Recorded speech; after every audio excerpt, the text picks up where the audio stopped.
고린도후서 10장 1절에서 18절 하나님의 말씀 묵상하겠습니다. 고린도후서 13장 1절에서 2절을 미리 읽어보면은 바울이 고린도 교회에 첫 편지를 보낸 뒤에 고린도 교회를 방문했던 것을 알 수가 있습니다. 그 방문은 고린도 교회를 회복시키고자 하는 열정을 다시 품게 하였고, 그것은 10장에서 13장에 이르는 내용의 편지를 쓰게 됩니다. 1절, 2절을 오늘 읽어보면은요, 바울은 자신을 대적하는 고린도 교회 안에 반대파들을 향하여 확고한 태도로 엄중하게 말하는 것을 느낄 수 있습니다. 얼굴을 대면하고 말할 때 그리스도의 성품으로 온유와 간용으로 친히 가르쳤으나 육신을 따라 행하는 자들, 즉 교회를 어지럽히는 거짓 사도들이죠. 그들에게는 담대한, 즉 강경한 태도로 대하는 거죠. 고린도 교인들에게까지 그러나 그렇게 대하지 않도록 고린도 교인들이 육신에 따라 행하는 자들 같은 잘못을 이제 하지 않기를 바라는 마음을 갖다가 이제 이렇게 기록한 것입니다. 바울은 자신에 대해서 모함하는 악한 말에 대해서 육의 감정대로 대항하지 않겠다고 그렇게 말합니다. 육신대로 따라 싸우지 않겠다는 거죠. 그리고 자신이 싸우는 무기는 육신에 속한 것이 아니라 오직 어떠한 견고한 진도 무너뜨리는 하나님의 능력이라 그랬습니다. 그 하나님의 능력은요, 모든 이론을 무너뜨리고 하나님 아는 것을 다 그렇게 하나님 아는 것을 대적해서 스스로 높아진 거 있잖아요. 교만해진 것들이요. 그런 것들을 다 무너뜨리고 모든 생각을 사로잡아 그리스도에게 복종케 하겠다는 것입니다. 바울은 거짓 사들의 모함도 영적 전쟁임을 잘 알았어요. 육의 눈으로 보지 않습니다. 결코 육체대로 싸우지 않겠다는 거예요. 자신의 무기인 하나님의 능력으로 대항할 것을 선포합니다. 하나님의 병기는 말씀과 믿음으로 세상의 눈으로 볼 때는 그것이 무슨 유익이 있겠는가 생각할 수 있어요. 그러나 하나님의 전능하심을 이길 수 있는 것은 이 세상에 그 어떠한 것도 없음을 바울은 잘 알기에 그렇게 믿음으로 선포합니다.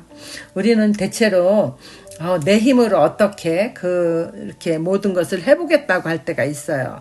내가 해결할 수 있어. 내가 해볼 거야. 뭐 이런 생각들을 하고, 나도 고칠 수 있어. 내 스스로 고칠 수 있어. 이러면서, 그 죄의 종이 돼서 계속 그 죄에 속해서 그 끌려가는 모습들이 있을 때가 있어요. 그래서 오늘날에는 또 많은 중독들이 있잖아요. 그렇게 그 죄의 종이 돼서 노예가 돼서 끌려가는데도 자기가 할 수 있다고 막 그러다가 차일피일 계속 미루다가 거기서 헤어나지 못하고 정말 마약 중독자들 이런 사람들 보면 길에서 그냥 그렇게 노숙하고 이러는 것들, 이게 무엇입니까? 자기 힘으로 우리 인간은 할 수 없는 것들이 얼마나 많은지 몰라요. 우리는 하나님의 도우심으로, 특히 죄의 문제에 있어서는요, 내가 끊으려고 하기보다는 하나님의 도우심으로 끊으려는 그 믿음을 가지고 나아갈 때 정말 하나님이 도우셔서 우리를 죄로부터 분리시키는 그런 은혜를 경험할 수 있게 될 거예요. 죄를 가볍게 보지 마세요. 내가 다 할 수 있다고 그렇게 스스로 자만하지 마시길 바랍니다. 우리는 정말 모든 일에 있어서 하나님과 작고 큰 모든 일을 하나님과 의논하고 하나님의 도움을 받을 때 성령이 나와 함께 계시면서 나를 도우시는 그 은혜를 우리가 이렇게 날마다 경험했으면 좋겠습니다. 6절에 보면은 너희의 복종이 온전하게 될 때에 모든 복종하지 않는 것을 벌하려고 준비하는 중에 있노라. 이 말씀은요, 고린도 교인들 중에 이미 일부가 거짓 사도들에게 현혹되어 가지고 바울을 대적하는 편에 섰잖아요. 그들이 다시 바울이 전한 복음을 그러나 다시 믿고 회복되어 순종하게 된다면은 이제 복음을 왜곡시킨 그 자들에 대해서는 처벌할 준비가 되어 있다는 것입니다. 그러니까 왜 가라지 뽑으려다가 알곡 다칠까봐 놔두라고 하는 그 예수님의 말씀이 생각이 나는데, 먼저 정말 바르게 가르쳐놓은 성도들이 이제 다시 회복되기를, 그들이 먼저 스스로 깨닫고 돌이키기를 지금 기다리고 있는 거죠. 바울의 말을 듣고. 그러고 나면은 이제 정리를 하겠다는 거죠. 그들을 이제 그렇게 돌아오지 못할 자들, 그 죄에서 돌아서지 않는 사람들은 출교를 시키거나 뭐 그 잘못된 가르침에 대해서 엄중히 처벌할 것을 아마 지금 그렇게 마음속으로 결심하고 있는 것 같습니다. 7절에 너희는 외모만 보는도다 이럽니다. 고린도 교인들이요 그렇게 화려한 추천사하고 그 유대주의자들이 얼마나 많이 공부한 사람들입니까? 그러니까 그 수사학적인 언변을 갖다가 따라갈 자가 없지요. 근데 바울은요 말이 어눌하다 그랬잖아요. 그러니까 유대주의자들과 바울의 외형을 비교해 보면은 정말 그 유대주의자들이 훨씬 더 사도 같거든요. 그리고 바울은 정말 초라해 보이고 저 사람이 진짜 사도가 아닌 것 같다라는 그런 의심이 이제 막 일어난 거잖아요. 그래서 그들은 이제 바울을 적대하는 그런 자리에까지 이르게 된 거예요. 그래서 외모를 보지 말라는 거죠. 만약에 진정으로 하나님 그리스도를 갖다가 너희가 알고 그리스도에게 속했다면은, 진짜 그렇다면은 너희들은 그 바울이 진정한 그리스도에게 속한 사람인 줄 알 거라고. 그러니까 그리스도는 거짓이 없는 진리의 말씀으로 우리에게 오신 분이잖아요. 그러니까 그분을 진정으로 모신 그리스도인이라면은 우리는 참과 거짓을 분간할 지혜가 당연히 있지 않겠습니까? 바울은 그것을 말하는 거죠. 고린도 교인들에게 잘 생각해봐라 이거죠. 만약에 너희가 정말 진정한 그리스도인이라면은, 그리스도가 너희 안에 있고 너희가 그리스도 안에 있다면은 바울이 그리스도 사람인 것을 알고 그들이 거짓 사도인 것을 알 수 있다라는 거죠. 8절 주께서 주신 권세는 너희를 무너뜨리려고 하신 것이 아니요 세우려고 하신 것이니 내가 이에 대해 지나치게 자랑하여도 부끄럽지 않다고 합니다. 바울은 하나님으로부터 받은 권위를 자랑하려고 하는 것이 아니에요. 그들을 믿음의 사람들로 세우기 위해서 진정한 마음으로 그들 가운데서 가르쳤기에 자기 양심에 조금도 부끄러움이 없다고 그렇게 당당하게 자신을 변호하는 것을 볼 수 있습니다. 9절 이는 내가 편지들로 너희를 놀라게 하려는 것이 아니라, 그렇게 생각하지 말라는 거예요. 자기가 정말 이렇게 고린도 교인들을 이협하거나 권위를 내세워서 고린도 교인을 난처하게 만들려는 의지는 절대 없는 것이다 이거죠.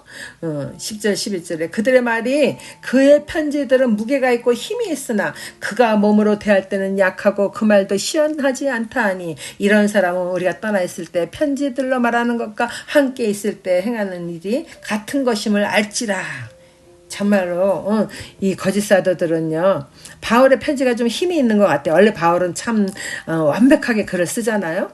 그러니까 힘이 있는 것 같다 하면서 그거는 인정을 해줘요. 그러나 실제 바울을 봐봐라. 얼마나 말도 제대로 못하고 더군다나 육체의 가시가 있어가지고 바울은 참 그렇게 병으로 연약한 몸으로 이렇게 전능하신 하나님을 믿는다고 하면서 사도가 그렇게 육체의 가시로 그렇게 힘들어하니까 바울이 저 사람이 사도가 맞겠느냐? 그런데 이 거짓 사도들은 아주 튼튼하고 건강하고 멋지단 말이에요. 그러니까 이렇게 비방을 하였던 거죠.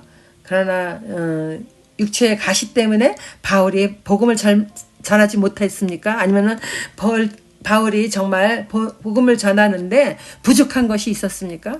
바울은 누구보다도 육체의 가시가 있음에도 불구하고 정말 그리스도의 사랑을 전하기 위해서 얼마나 애쓴 사람입니까? 바울은 이렇게 같이 있으나 떨어져 있으나 떨어져 편지를 건면하나 자신은 똑같은 사람이라는 거예요.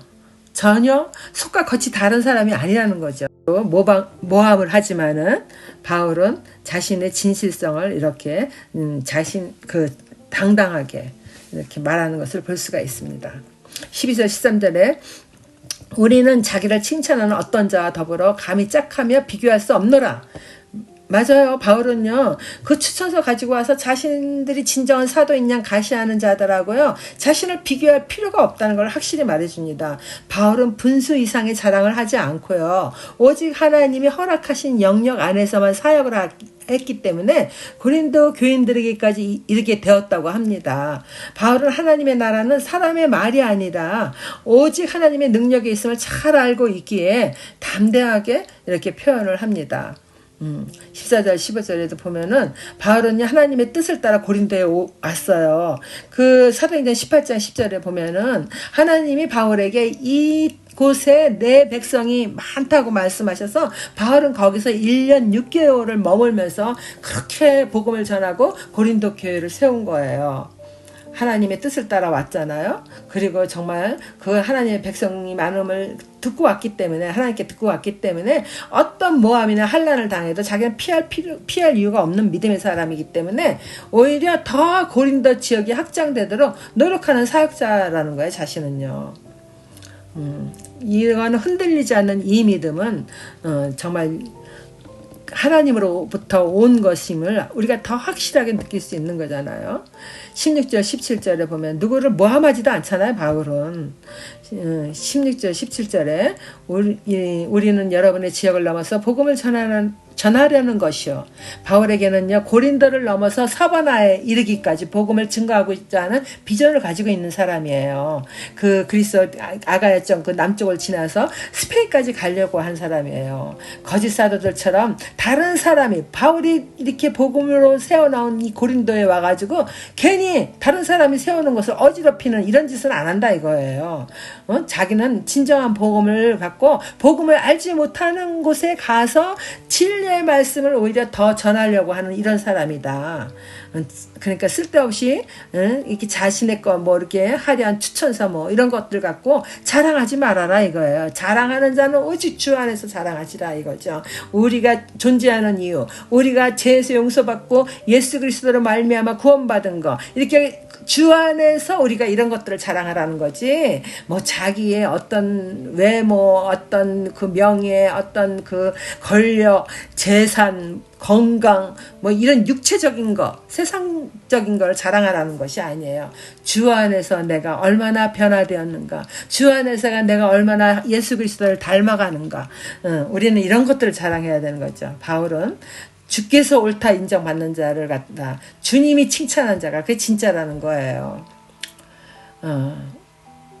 우리도 그렇게 주께서 옳다고 인정하고 칭찬하는 그런 진정한 그리스도인 바울 사도 같은 그리스도인이 되기를 바랍니다.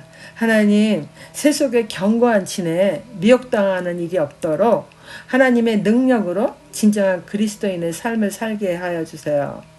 행여 사람에게 인정받지 못할지라도 하나님께 옳다고 인정받고 칭찬듣는 진정한 그리스도인의 정체성으로 모든 것을 넉넉히 이기며 살게 하여 주세요. 예수님 이름으로 기도드립니다. 아멘.